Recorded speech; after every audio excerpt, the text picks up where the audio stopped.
찬미수님, 잘 지내셨나요? 연중 15번째 주일 우리 함께하고 있습니다. 오늘 우리가 들은 복음 말씀 익숙하시죠? 많이 잘 알고 계실 것 같아요. 이런 날은 사실 강론을 좀 빼줘도 될 것 같은 여러분들이 잘 알고 있기도 하지만은 오늘 짧은 복음을 들었는데 긴 복음을 우리가 읽으면은 뒷부분에 예수님께서 너무나 잘 설명을 해 주세요. 그래서 굳이 제가 거기에 덧붙일 필요는 없을 것 같지만 주어진 시간이니까 강론은 해 보도록 하겠습니다. 들어 주실 거죠? 그래요. 오늘 우리가 들은 복음 말씀 씨 뿌리는 사람의 비유입니다. 그 당시 농사법이 그랬다 그래요. 밭에 나가서 그냥 쭉 뿌립니다. 뿌리고 나서 작년에 이렇게 밭 갈았던 데를 다시 가는 정도. 그래서 흙을 좀 덮는 정도가 농사법이었다 그래요. 그래서 막 뿌리다 보니까 사람 지나가는 길가에도 돌 무덤에도 또 가시덤불 속에도 씨앗들이 튀고 뿌려지고 했을 것 같습니다. 오늘 복음을 통해서 우리가 알아들어야 되는 것, 가장 먼저 알아들어야 되는 것은 하느님의 자비하심이 아닌가 싶어요. 하느님께서는 정말 자비하시다. 누구에게나, 그 누구에게나 말씀을 뿌리신다라는 것입니다. 혹시나 그 마음이 돌밭이든 길가든 또 가시덤불로 가득 덮여 있든 하느님께서는 가리지 않고 누구에게나 공평하게 말씀을 나누어 주신다라는 것입니다. 어쩌면 우리 같으면 굉장히 비효율적인 것 같지만 하느님께는 어쩌면 또 당연한 것처럼 누구에게나 말씀을 나누어 주신다라는 것입니다. 가끔가다 제가 은총에 관해서 이야기를 할 때가 있습니다. 기억이 나실 것 같은데 은총을 이야기하면서 두 가지 은총을 이야기를 해요. 머리 위에 떠 있는 풍선, 그 풍선 속에 큰 풍선 속에 선물을 가득 담고 내 머리 위에 띄워 놓습니다. 내 머리 위에 항상 있는 은총을 상존 은총이라고 이야기를 해요. 항상 있는 은총이고 주님께서 언제나 주실 준비가 되어 있는 은총의 선물입니다. 그런데 그 선물을 받기 위해서는 어떤 노력을 해야 돼요. 그 노력, 그것을 조력 은총이라고 하고 내가 팔을 들어서 바늘로 풍선을 뿅 하고 한 번쯤은 터트릴 수 있는 그런 노력, 그런 노력이 우리들에게 필요합니다. 그것이 둘이 맞아 떨어져야만 우리들에게 은총이 주어질 것입니다. 아마 말씀도 그러지 않을까 싶어요. 말씀의 씨앗이 우리들에게 뿌려집니다. 여러분 모두에게 뿌려져 있어요. 그런데 그것을 살아가는 것, 그것은 우리들의 몫이 되겠죠.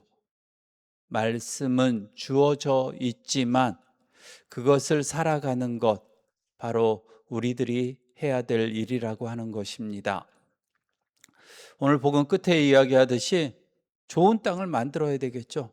열매를 맺으려면 좋은 땅을 만드는 것, 그것을 어떻게 하는 것이 좋은 땅을 만드는 것인가? 여러분들이 한 번쯤은 생각해 보셨으면 합니다. 길가 같은 마음, 오늘 복음에서 이야기하는 거 악마가 이렇게 나오네요. 악마가 등장해서 내 말씀의 씨앗을 빼앗아 가는 것. 또 길가 같은 마음도 있을 것이고 또 가시덤불 같은 마음도 있을 거예요. 우리 주변에 보면 말씀을 받아들이지 못하시는 분들 참 많이 있죠. 말씀을 듣기는 하는 것 같은데 잘 받아들이지 못하시는 분들도 계십니다. 어떨 땐 잘못 받아들이시는 분들도 계세요. 어디서 유튜브도 열심히 보시고 유명한 신부님 강론도 참 많이 들으시고 꽤나 유식한 신학적인 용어도 잘 쓰시는 분들 계십니다. 저보다 훨씬 낫게 강론도 하실 수 있을 것 같아요. 그런데 가끔은 사는 거 보면은 그것을 안 드러내니만 못한 그러한 모습을 보이면서 살아가시는 분들도 계세요. 가끔은 또 그만큼 들었으니까 내가 니보다 더 많이 알아라고 하면서 오만한 모습을 보이시는 분들도 가끔은 계십니다. 말씀이 잘못 적용되는 분들, 주님의 말씀을 우리들은 제대로 알아들어야 합니다. 오늘 복음에 나오듯이 이사야서가 이야기하는 마음이 무딘 백성, 눈은 있는데 제대로 보지 못하는 백성, 귀는 있는데 제대로 듣지 못하는 백성이 우리일 수도 있어요. 그래서 나를 들여다보아야 합니다. 내 마음의 밭을 볼 수 있어야 된다는 것입니다. 좀 전까지 다른 사람들의 마음의 밭을 우리가 판단했다고 한다면 이제부터는 여러분들이 내 마음의 밭이 어떠한가 한 번쯤 들여다보면 좋겠습니다. 어떨 땐 주님의 말씀이 마음속에 쏙쏙 막 꽂히듯이 다가오기도 하죠. 그럴 때 있나요? 별로 없나 보네요. 주님의 말씀이 좀 들릴 때가 있어요. 예. 들리면 그대로 살아요? 좀 살면 좋을 것 같아요. 그래요. 주님의 말씀을 들었으면 우리는 그대로 살아가려고 노력을 해야 될 겁니다. 그것이 좋은 땅이고 좋은 열매를 맺는 것이 되겠죠. 그런데 항상 그렇지는 못한 것 같아요. 어떨 땐 주님의 말씀이 잘 들리기도 하지만은 안 들릴 때도 참 많죠. 귀로는 들어오기는 하는데 딱딱한 내 마음, 무뎌진 내 마음 때문에 주님의 말씀이 파고들 틈이 없을 때도 있어요. 어떨 땐 귀찮을 때도 있죠. 주님의 말씀을 따라 살려고 하면은 여러 가지 신경 써야 될 게 참 많고 그러다 보니까 좀 주님의 말씀은 뒷전일 때도 있습니다. 주님의 말씀을 기억하기는 하지만은 세상의 유혹 때문에 세상살이 때문에 세상 것을 더 많이 이야기하고 주님의 말씀은 저 뒷전으로 다시 한번 던져버리고 마는 우리들의 모습도 있을 것입니다. 그 마음의 밭을 우리들은 잘 일구어야 하겠습니다.